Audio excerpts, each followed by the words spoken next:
Yes, we are live. Hello, hello, everybody. Welcome, Chris. Hello, Thank you hello. for tuning in. If you are here, give us a thumbs up. Don't forget to subscribe to the channel so you can get a heads up when we are going live, which is every Monday at 1 p.m. CDT time or 8 p.m. Amsterdam time. So tune in and let us know that you are here. We would love to see some comments or thumbs or whatever you want to share with us. It's okay. It's nice to see someone is watching. So last week, Chris and I talked a lot about parenthood and children and educators, and then in combination with knowing what energy field they are and how they can react with each other and when in groups or in the family, at home, or whatever. So at the end, when we were finished, Chris and I always like to chat a little about how the broadcast was going, what came up, and what we felt with it, with that everything coming up. And then she shared with me that she would love to give some more information about something that she has, well, dealt with all of her life, and that's being disarming. So I want to give the mic to Chris. And Chris, what is it that you would like to share about being disarming? Because I think for you, it's a gift. Is that correct? Actually, I don't have a clue, but if Okay. it's a, if it's a gift, yeah, if of course it is a gift, but not especially if a gift by human design, and only one gift. But if somebody knows differently, so I would like to know. So if you then let me know. Just put up on a comment. Uh, now, one of the gifts that can be disarming is the gift of unconditional love, and disarming is as all about being actually being so much love that someone cannot arm themselves against. So yeah, they literally feel unable to defend themselves from from people who are disarming. And how do you become disarming? Yeah, most of the time you are disarming because when you are charming, but especially what I found out lately, because last week I did a lot of writing, and because of the well of wisdom, I I got a lot of wisdom also during that week. And one of the one of the things that came to me was about disarming. And actually it made my life a lot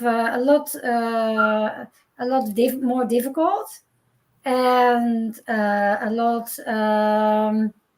yeah um, unsafe unsafer, because so what does it mean, and what does it mean, and what is going on?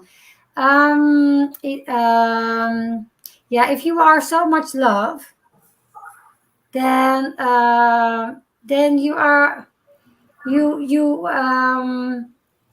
you can you let me put it this way. I'm not aware, and not only me, because I also want to talk about this because of the children. Most of the children, the younger they are, most of the children are disarming. Look at a baby. They just look at with their eyes, and then you say, oh, and your heart's going to melt. Or look at children and with the big eyes, or baby when he's crying, then you can't do anything about it. You have to help the baby. This is actually disarming. And young children, as far as I know, are always 100% unconditional. Yeah. They are very pure, and they don't have a lot of programmed things, or a lot of uh, They're not yet conditioned. there are not so much conditions. Yes. Yeah. They are very So true to themselves. They are authentic at that yeah, point. authentic. Thank you. And it's all about being authentic. Yeah, this is the word, being authentic. And by being authentic, it does something to people, and it's very difficult to, if you feel comfortable with it, because there are a lot of people who are also authentic, and they feel comfortable with it, but there are also a lot of people who aren't, because you kind of like a mirror for them. They see you so pure and so authentic, and they are triggered by it because they're not, and they don't want you to be so authentic, so pure, and they, because that makes you, actually that gives you a lot of power. It makes you powerful, and Yeah, they don't. powerful in a good way, by the way. I want Yeah, to add in that. a very good In a way, very good way, yeah. But they don't, because they, this is not conscious, yes? This is not consciously that they are like getting, ooh, she's authentic, I can handle that. So now I'm going to like fight her. It's more like unconsciously something happens to not them. always, No, it actually is not actually always. okay. Sometimes because I've dealt with that also. Yeah, that I told some friends, I Mhm. told them a lot of things, and I told them, you have to be careful with me, because I am very authentic, and I'm very vulnerable by for that way, by being that way. So, and then they knew, and still then I opened up, and I was the way I am. I was very authentic, and they were blow away. I blew them away, and then they hurt me as well. Yeah, it happened also Yeah, but conscious. is it consciously if they when they hurt you? Because for me, when I look back at things, I mean, because I can see some similarities, and then I have moments of really being vulnerable and disarming in that way. That's something that I heard later on. I didn't know that at the time that I was being like that, but um, people hurt each other. Of course, a lot of people hurt each other. But what I find out more and more is that it isn't really conscious. That they are not like thinking, oh, now I'm going to say this to hurt them. That's really consciously deciding to hurt someone.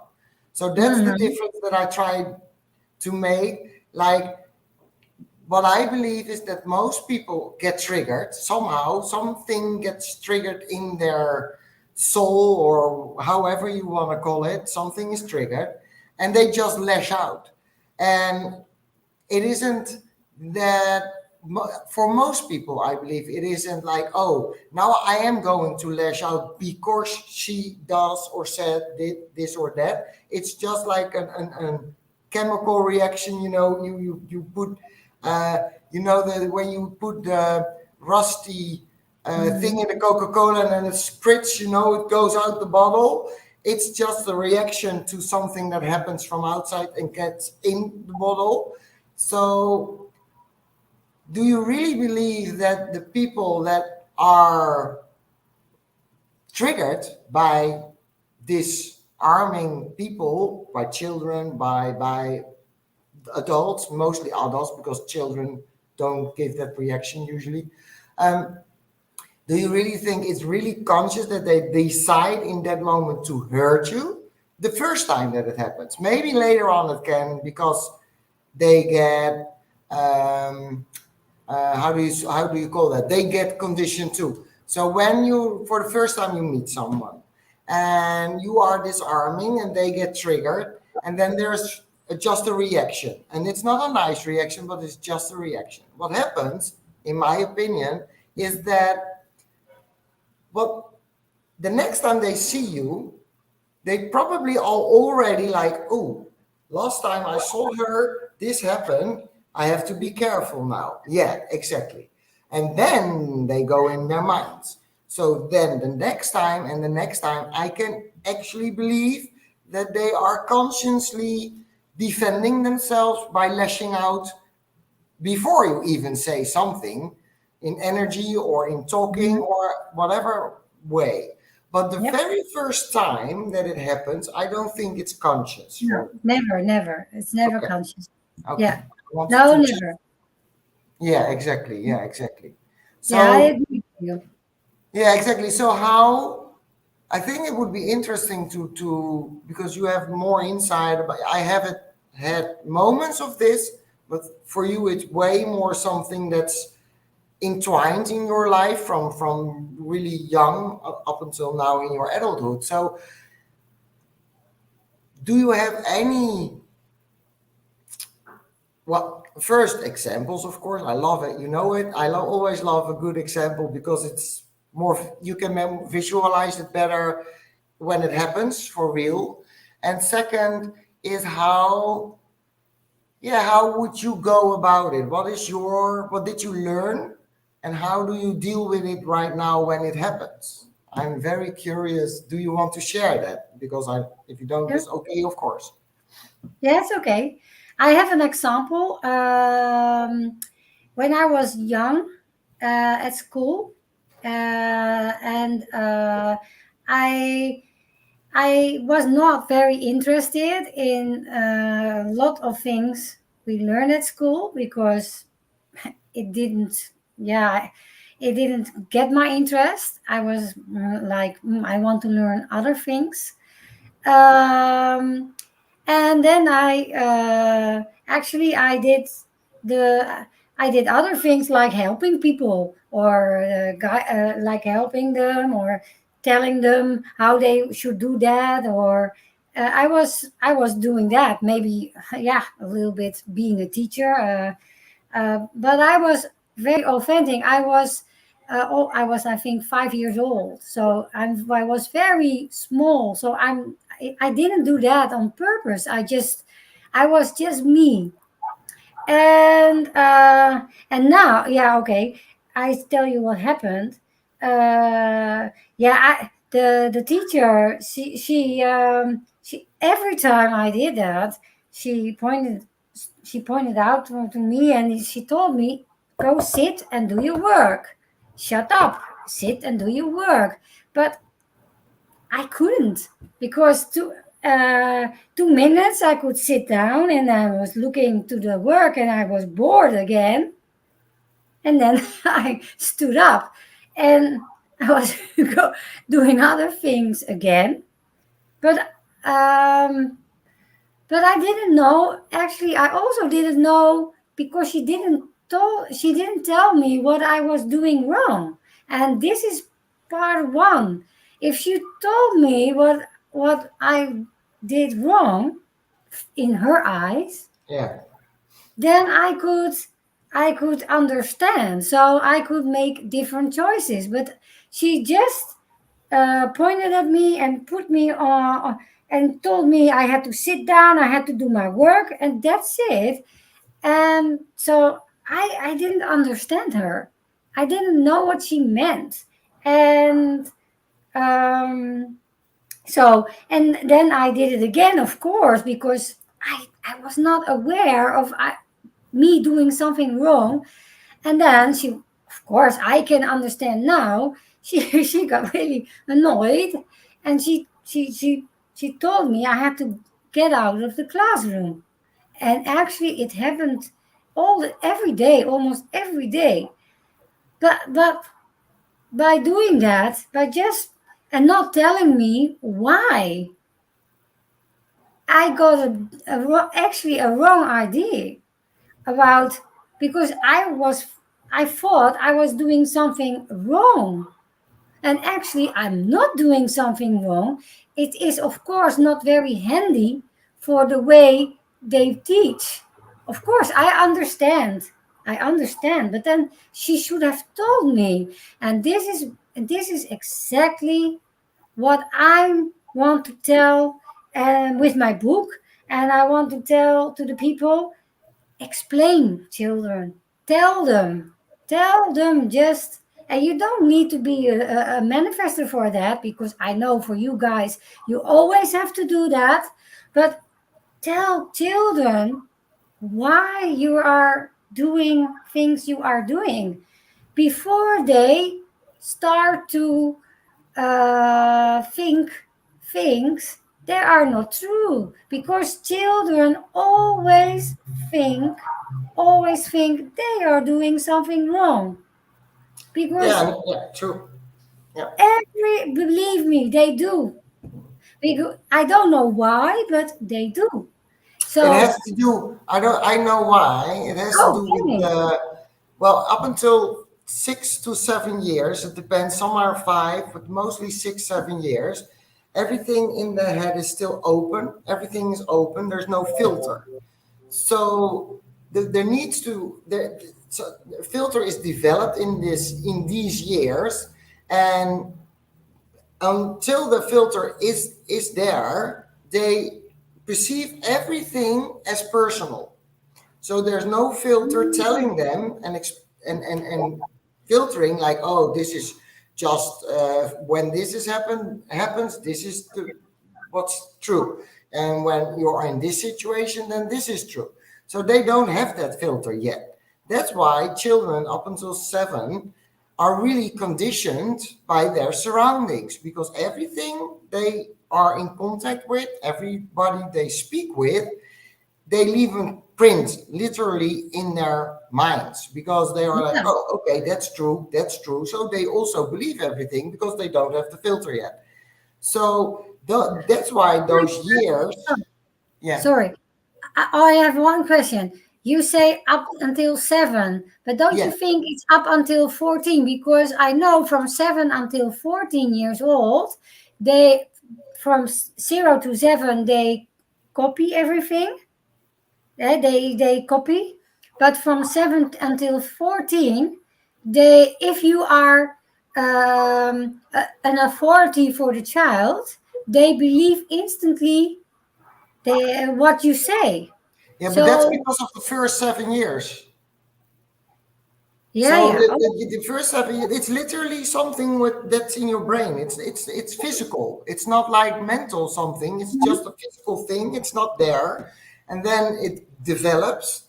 But everything that happens up until 5 to 7, it depends. For every child is different. yeah. You copy, but you get imprinted. I think of it like an imprint.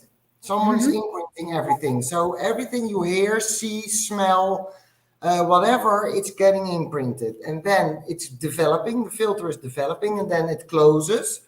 And then what happens is you already believe that the person that's telling you it's true because of the first 7 years. That's why children that have like a very bad circumstances growing up during those years can be really detached from life and from persons, because it's it's really damaging the first 7 years if they are not connected with someone. So the Mhm. more aware parents, teachers, and grandparents and whatever are, what they say and do around children, the more when you want your child to do something later in life, it's all starting in those first 7 years.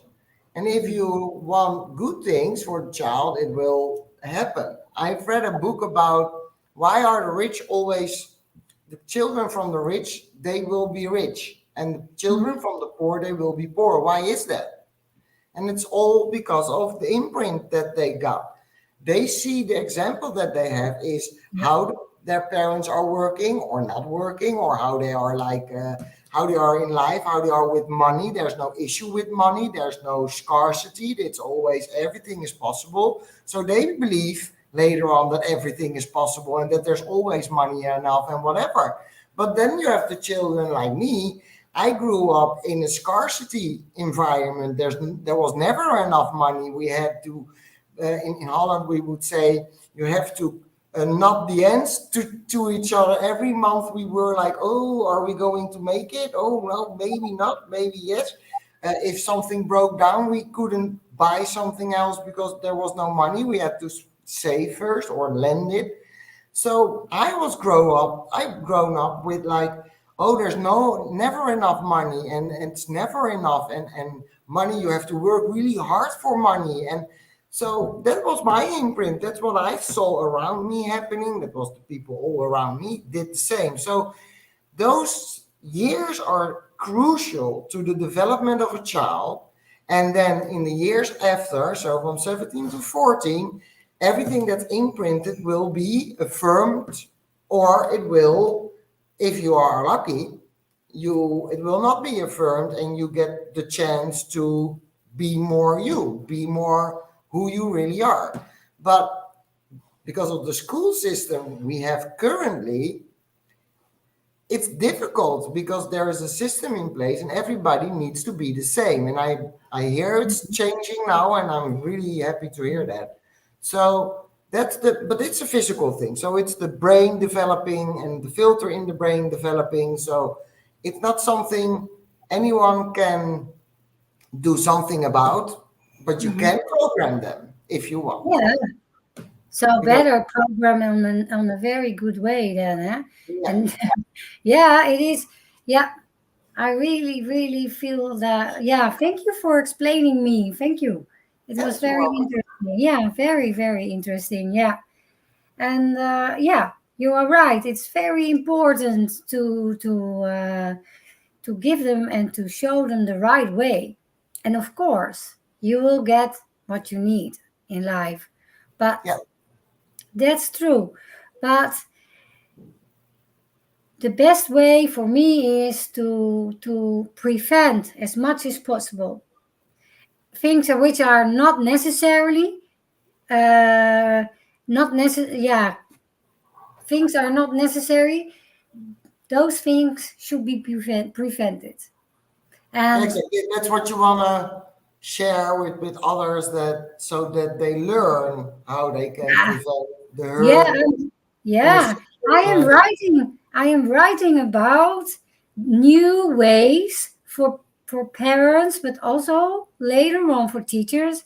I also have already. I already have some professionals around me from educations, but also psychologists, and I just want make people aware Yeah, and how you know because it's very important uh, to if we want to work together as people, because in my in my opinion we are going to a society like that. You know, the world is changing and we need different things, and I have the opinion that we are going to have much more cooperations, and we are working together, and we are sharing and things like that. It's completely different than what it's now. But if you want that to succeed, you must be able to open up for people with a different view and a different way of doing, or diversity. If you want to be open for diversity, you need to you need to be brought up with diversity is nice, and you can only embrace diversity if you love yourself, if you feel safe yourself. And you are only, for me, you are only safe if you if you are confident, if you are able to be the way you are, and you are confident, and you get the environment, and you get the space to be the way you are. Of course, you still have your challenges in life that won't change, but I mean, uh, if you get more confidence and you get more grounded and more in your body, yeah, what we are doing with the human design and with the research. And so if you are more in your body, you can do, you can do much more, and you can stay yourself, and then you are able to really have cooperations with other people, and have relations with other people on the same level, on a good level. And so I think, and yeah, you with the one free profile should, you, yeah, people with the one free profile, they always check the foundation. So actually you should be happy if you hear me doing this, because I'm working on the foundation. I am very happy about it. That's something, for me, working on the foundation and also I have a couple of gifts that see immediately what is wrong and what should be improved. Well, what is wrong is a big word. More about what can be improved. That's better to say. Yeah, nothing is wrong. No, exactly. Nothing is wrong. It is what it is right now, and for now it is working mostly. But what can be improved? What's the room for improvement? So the school system is one of the things on my list. All for like I think already 10 years that I'm like, there's something that needs to be improved in our school system. And I'm, like I said in the beginning, I'm very happy to see that there are schools working now Yeah. to change things up, and they see more and more that nobody is the same. Everybody has his own talents, has his own gifts. They learn in their own way. Some learn by moving, others learn better when they are sitting and really focused. Some others need to be really in a quiet space, or they need like headphones to close themselves off. And if we can embrace that, how much more fun would children have in school? Because I had a lot of fun, by the way, in school. I loved going to school. I was always happy to go to school. But I knew friends who weren't. They were really sometimes like almost depressed with the knowledge that they had to go to school again. And so in the weekends, they were like, oh, yeah, it's weekend. And then when Sunday evening came, they were like, oh my God, I don't Yeah. want to go to sleep tonight because tomorrow I have to go to Mhm. school. And I don't think that when I was young, that was something unique. I think it's happening still. I think there's still young people going Yeah, at yeah, yeah. Sunday night, like, oh no, do I really have to go? And, if we can find the way to get those children having fun, because mostly it's also about not having fun. In school, being in school, usually it's not about having fun. Why not? Why shouldn't we have fun in our lives? That we are Mhm. putting our children in school way too young, but that's my personal opinion. I want children to go to school when after 7 or something, because let them be children first. Let them discover who they are, how they develop, and what's their strength. Because you see it in a child. You already see it when they are 3, 4 year old. When you were talking about the little girl that you babysit for, how old was she? 3 or 5? I don't know. I can't remember. No, she's 6. 6. Well, she has her own personality already. She has her own being. So, and when we don't put children in school, they can explore that. Who are they as children? And they discover that by playing with each other, playing by themselves, doing stuff, being connected with their parents, with their grandparents, with children like in the neighborhood or whatever. That's how children learn to, oh, if I do this, this will happen. Or if I do that, oh, that will happen. So it's like also a little bit of trial and error in, hey, if I'm being like this, that this will happen. And so they can develop on their own. And of course they need guidance, and there need to be parents that they can ask questions. Hey, I did that and this happened. Why? Can you explain to me why? Like the teacher you had, if you have a teacher that you as a child can say also that you learn to speak up for yourself from young age, like, okay, and I believe more and more children are doing this naturally. The new children that are Yeah. born the last couple of years, they just tell you. They are just like, wait a minute, hello, why? And you need to, as a grown-up, need to think, hey, ooh, shoot, what do I say now? Because we are not used to being questioned by a child why things are happening. You know, there is a phase in everybody's childhood that they ask why questions. They all do that. There's not a child that's not doing it because they want to learn. They want to understand, why is it working like that? Or why do I have to do it like this? Or like you explained, if somebody just told me, Yeah. then I at least would have known what they expect of me. Then I'm still open in the context. If you would agree or not, that's a totally different ball game. But you at least have the chance as a child to deal with it and think, oh, she wants me to do this or she wants me to do that. Now I understand, and then you can act or not act.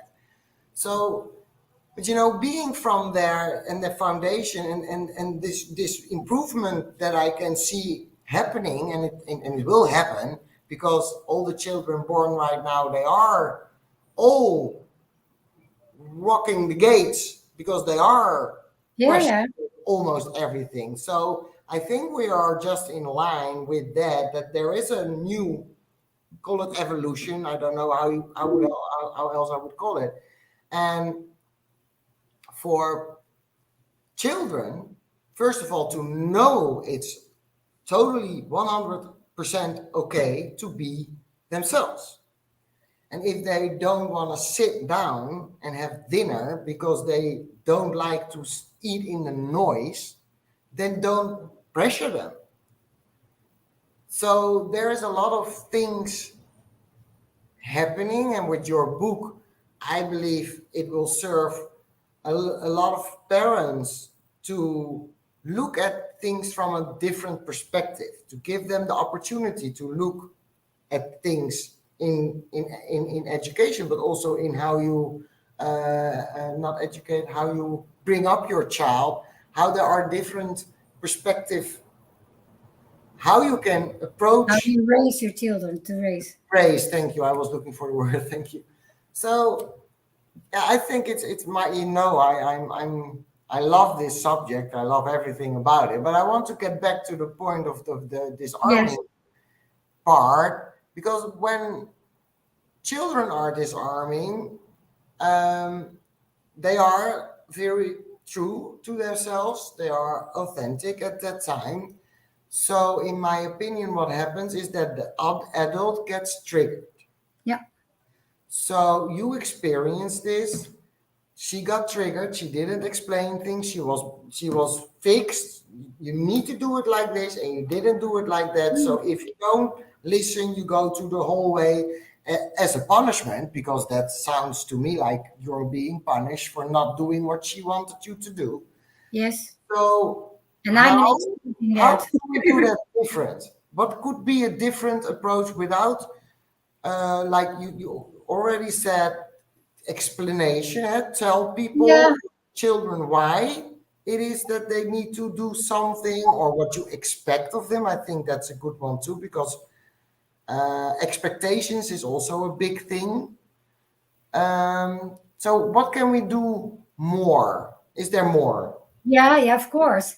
For what I would suggest to her, I can I can imagine, I can relate to her despair and not knowing what to do with me. I know I can relate with that. So what, for instance, what you could have done is to have a talk with the parents and to be honest, and not, but right away, don't let it go, don't let it go on too long. If she feels frustrated or triggered or whatever because of me, go to the parents and tell the parents, or go to someone from the school and tell them what is going on. Like, I cannot have this girl in my classroom. I don't know what to do with her. And be honest with that. You know, it's not only bad what she's doing, but it's, you know, it's for her, it's, I understand that she is triggered and she can't do it. Yeah, she can't do anything about it. Yeah. And Could you call that feeling that she was feeling powerless and that she didn't own up for that? She didn't own up that she was powerless and just went to the punishing part and not owning up that she was powerless. yeah, yeah, she was powerless and she didn't go to the and I think it is very powerful, and it needs a lot of uh, a lot of guts as well, and a Yeah. lot of knowledge about you. Yeah, it needs a lot of courage also, as well, to be so vulnerable as a teacher. Yeah. So but why not put, why not teach the future teachers? So in Holland we call it pabo. Why don't teach them, tell them, make them strong people as well, because, you know, it is not just a profession, being a teacher. It's a very large responsibility, It is. Yeah. especially when you deal with young children. Like you said, if you have children from 4 till 7, because at those age the children in Holland, they go to school, but then it's, you have such a responsibility. Yeah. So actually, you should train and teach the teachers to be aware of things like that, what to do. And I don't know, I should go to the pabo, or to the university where they teach the teachers. And actually, I wish, this is kind of a wish for me to investigate that, because I actually want to know, what do they teach them. And if you are, make those people stronger, the future teachers stronger, so they should also uh, get like self study, or whatever you need, because not everybody needs to become, to go inside of themselves and be getting stronger. That's for the right angles. But if you left angle, then, and again, then it's so important to know who you are. And then you can say, okay, no, this is not working for me, I need to be in service. So you can, if you are a left angled person, you can go do like being volunteer, or what, I don't know, do some work, and be in service, that has to do with things like that, so you can grow. But you need to become more and more aware as a teacher. Self-aware. Yeah. Yeah, self-aware. And then, if you are, you don't need to be God, of course not. And you can, yeah, of course, everybody makes mistakes, but that, like you told the last time, Monique has this very beautiful expression, a mistake. And so, of course, that happens. And of course, this is the most beautiful thing about today, is that we are in a movement. It's, we don't need to be there already, but it's a travel, it's a journey. Yeah. But it's very important we start this journey. For me, it's for me, it's like a calling. You can hear me, I'm like a very agitated, like, because for me, yeah, I'm very passionate about this, because I really, really believe that that people are not evil people, but they are not aware. And if you be, I actually believe people are so lovely and beautiful, that if you tell them, if you teach them this kind of wisdom, then it will become different. I'm sure about that. I'm very sure about that. Yeah. And so yeah, so this is what about. I'm going back to the story. So this is one thing she could do different, being being honest about not knowing. And they do have in primary school, so for children from 12 and older until they're 18, 17, 18, they have a special class for children like that, like me. They call them the talent class. And they give their children more space to have to be authentic, because they do not fit in the regular education system. And I believe that things like that should be also available at at the age of when they start to go to school. Yeah, because I think there, and I believe that there will be, but we still have a way to go. But I am very, very optimistic, Yeah, me too. Me very too. optimistic, and I really, really have the feeling that people are loving creatures, and they only need to know. And what else could you do, if yeah. Can I, before you go on further, give a tip? Yes. Because I think it's interesting for the people who watch this in video. I don't know if you ever heard of the name Brené Brown. She is an American author. She has written several books. She is a researcher also. So her books were came to be because of the research she did. And one of the things she's researching is literally about the vulnerability of people.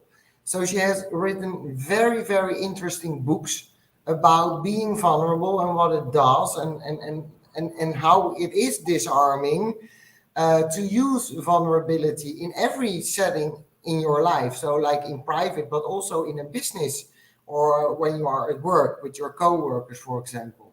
So I want to just give the tip: if you are interested in being more empowered with yourself, and want to learn how to become more vulnerable, what is vulnerability and how does it look like, and how can you experiment with that, check her out. She has great books, and it's easy digestible books, not like research books, like really dry material.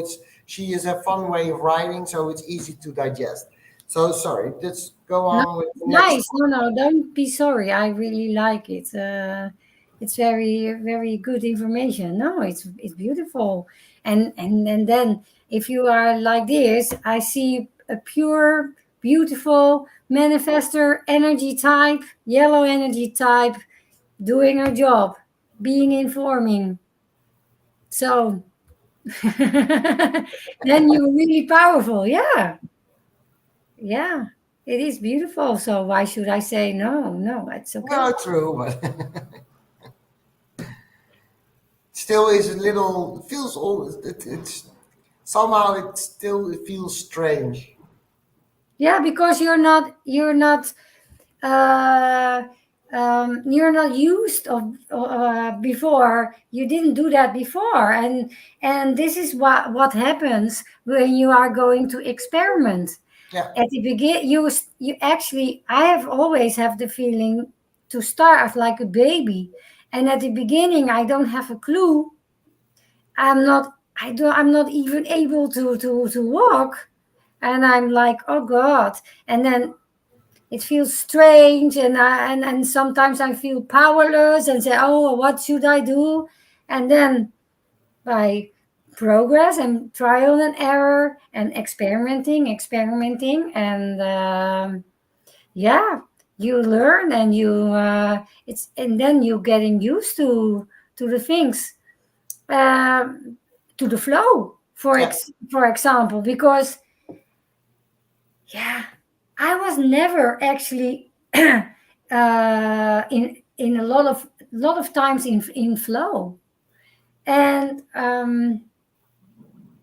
and it really freaked me out at the beginning when I started to become in a flow. I didn't know what to do with that. I was like, oh God. And I still sometimes feel that way, if because especially now I'm developing very quickly and very fast, and a lot of big steps, and it freaks me out at the beginning, and then suddenly you have more flow, and you have more nice things, and not everything is crap anymore. And then, whoa, how do I handle the nice things? You need to digest it first. Can I And it ask you a question? Can I ask you a yeah, question? yeah. Because what I had just yesterday, I was talking with a friend about this same subject, and we were talking about flow and feeling in flow, and some people will even call it enlightenment because everything is really crystal clear at that time in that moment. Um, but what we also experienced is that you have that flow, and then you're like, oh, I'm on top of the world, and I everything is going, and I feel supported. I know I'm not alone, and it's wow. And then all of a sudden things start to go wrong, and you feel like not in flow anymore, and everything feels like a challenge, and everything is like heavy energy, and like ugh. And then my mind will go like, you see, it's not forever. There are no helpers. There's no this, there's no that. And then I start even to go there that I think I'm doing things wrong. Do you recognize that? Yes, of course, but you know why I recognize it? Because we are now in a society who only wants nice things, and the things if things are not going the way you want to go, or your mind wants to go, or they're not very nice, then it's not accepted. But if you accept life, sorry, it's cheesy, but if you accept life with the ups and the downs, then you can still feel the flow when you're in the down. And That's a then, very good one. Yeah. Thank you. yeah, and then you can accept it.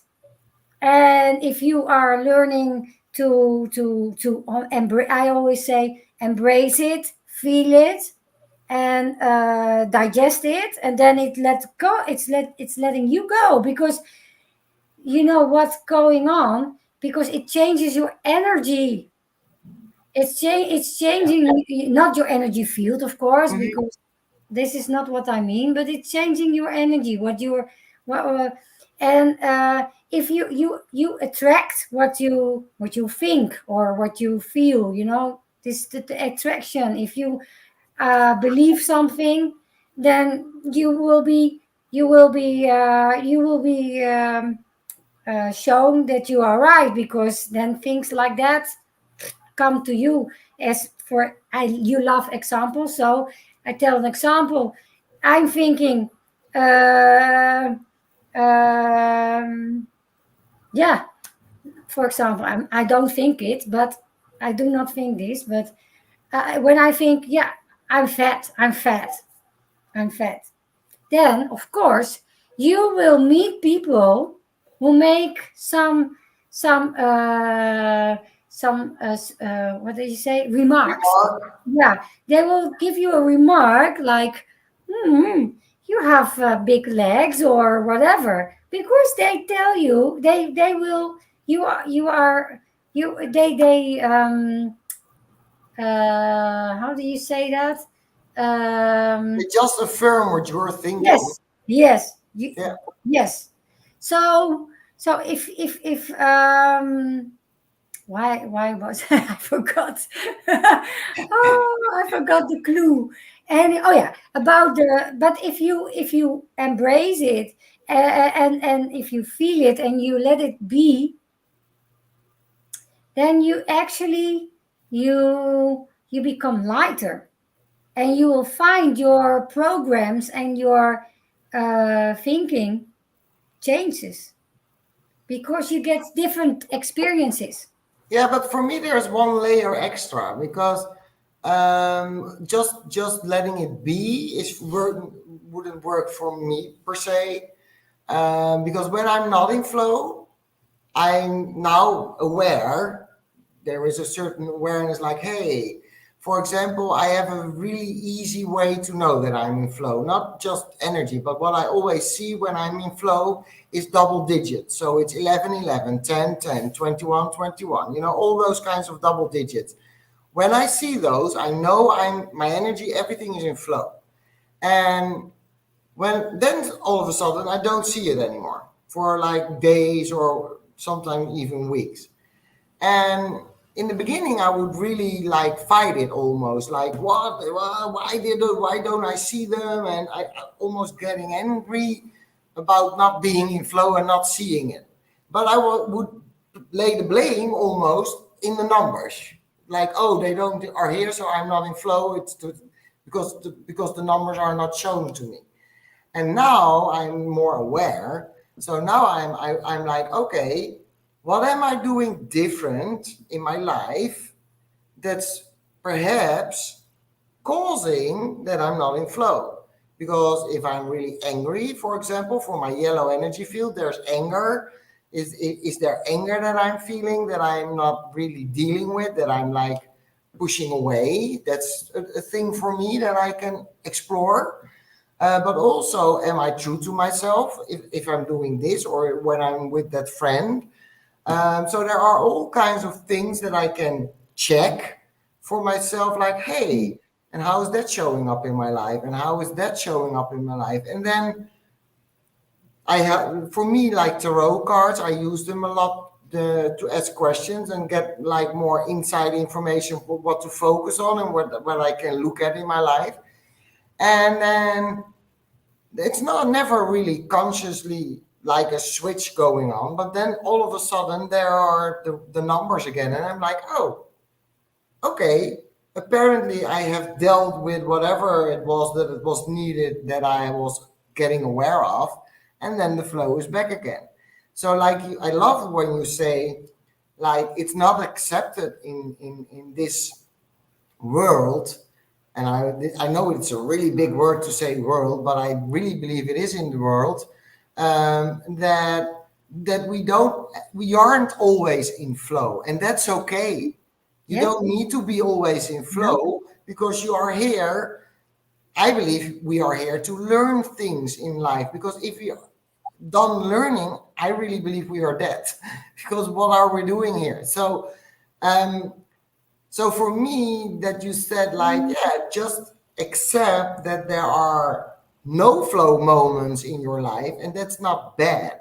It's not, it's just a phase that you're going through to maybe become aware of something, or maybe you need a little rest or whatever it is going on. That's okay. But for me, there is the layer, just, I can accept that, but for me, I need to know why I'm not in flow. And that's maybe because of my profile 1-3, the investigator. I want to know, because that's my foundation.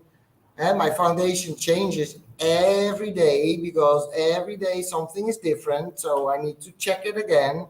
And so for me, that's really important. So I can totally understand if it's for you totally different because you don't have the 1-3 like I have. So, but that's what I wanted to add, that little layer that's Yeah. there. And I like to add something also. Of course. I love it. Because you are saying I'm in the flow and I'm not in the flow. But actually, there is nothing else but the flow. No, that's true. That's true. But I try to make it know that I should put it in a different way then. But it's more, then you don't feel, it doesn't feel like flow. That's why I said you're not no flow. So I need the word feel because Yeah, there is flow. There's yeah, always a flow. yeah, Even when you, but you cannot feel it or you do not embrace it, so you don't experience the yeah, flow. true. So, but the flow is always there, That's what always. energy, and energy is always here. Yeah. It's to stay. So I think, did you want to add something? Because I think this is otherwise a pretty good moment to wrap this up for today. Yeah. Did I want to? No, actually, I think. Yeah, only one thing. Yes? How are you doing in your new house? It's hot. No, I love it. I love it. There are, I love that I can, especially the view is really, really cool. And that gives me a lot of, it helps me. I don't know why, that looking at the ocean, it helps me to get back to me somehow.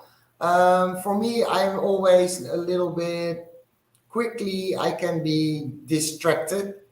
And now I will put on music to just distract myself, not to go anywhere, or just to not think about certain stuff or not feel certain stuff. And I went to Mexico to be more in tune with myself. So that also I need to become in tune with the things that are not so happy, and the sad Mhm. things in life, and the things that hurt. So what I'm discovering now, being in this apartment, first of all, because the energy is great here, but also looking at the sea, it really helps me to focus somehow. So I'm sitting and just staring at the sea, and in the staring, it allows my heart to speak to me. So it's Yeah, really but healing. it's water, huh? It's water. Yes. Yeah. And water is for emotions, for things. So you can Oh, really? you see the water all the time, and I think you need water around you for getting your ex together. Oh, interesting. I never looked at it like that. Okay. Yeah.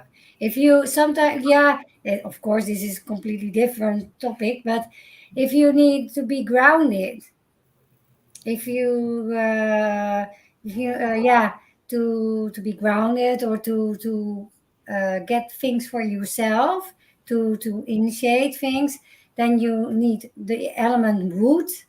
So you can go to the forest, or you can, if you want to ground it, you need to with your fingers in the ground, literally. Yeah. But you have to deal with a lot of emotions at the moment. So Yeah. you need water. And that's why you need the scenery. Thank you for that. I never knew that. Yeah. Interesting. So, but it's interesting how your life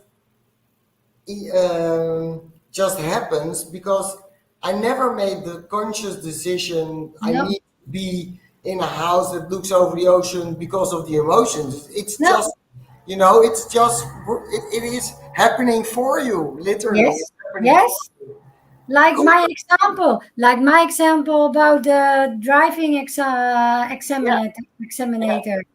I never knew I never knew that he has the projector energy field, so I had to invite him. No, the flow told Yeah, me. I exactly. just, I just listen. I just made a decision to be in my heart, and they took care of it, and Yeah, they told me, and then yeah. I did it. Trust in it. Yeah, that's yeah. For me, that came up yesterday. There's that. I was having a tarot reading, and in the reading, I asked the question, "What kinds of things am I here to learn in Mexico?" And one of the things that came up was to trust that I'm not alone. And because that's the little thing about the yellow manifestor field, that it is possible that if you have experienced certain things in life, that you feel really alone. So I started to tell the story to myself that I'm here really alone, and I feel really alone, and I'm alone and alone and alone. So and I keep repeating that to myself. And you just mentioned it like 15 minutes ago, like, what you think and what you're saying, that will be projected and it will come back to you. So when I'm saying all the time, I'm alone here and I need to figure out how to be alone, and I need to, and then all of a sudden it clicked for me yesterday, was like, yeah, I'm just projecting everything, and I'm attracting it because I'm constantly telling myself the story that I'm alone. And so when the card came up, like, you're not alone. We are everywhere. And energy, if you look at, I look at from the energy but some people look at like from God or Allah or however you will call it, that it is always everywhere. It is in ourselves. It's in the food we eat. It's in the things that we surround ourselves with. It's what we look at. So that's something that I'm challenging and experimenting with this week, is sitting here, and when I catch myself telling the story, you're alone, that I will say to myself, no, I'm not alone. I'm oh, what are you laughing about? Sorry, I tell you later. I'm sorry. Okay, It's nothing. okay, Sorry, but no problem. But you all of a sudden are like laughing really deeply. So I'm like, hey, oh, I am like this all recently at peer meetings as well, and then I don't know. I can't stop it. exactly. Well, we are going to stop this Yes, because otherwise it's going way too long, and we don't want to take up everybody's time too long. So if you watch, thank you so much for watching. Let us know by giving us a thumbs up, subscribe to the channel, and leave us a comment or a question in the comments, or whatever you want to share with us. We love to hear from you. We are here again next week, and let us know if you are there, and we would like to see you again. Have a great day, evening, night, whatever it is at your place. Chris, thank you for your time and yeah, for you. everything you shared, because it was really, for even for me again, enlightening. And yeah, I have some things that I learned today. So thank you Me for too. Me too. From you. Yeah. Thank you also. Bye bye bye. bye everybody.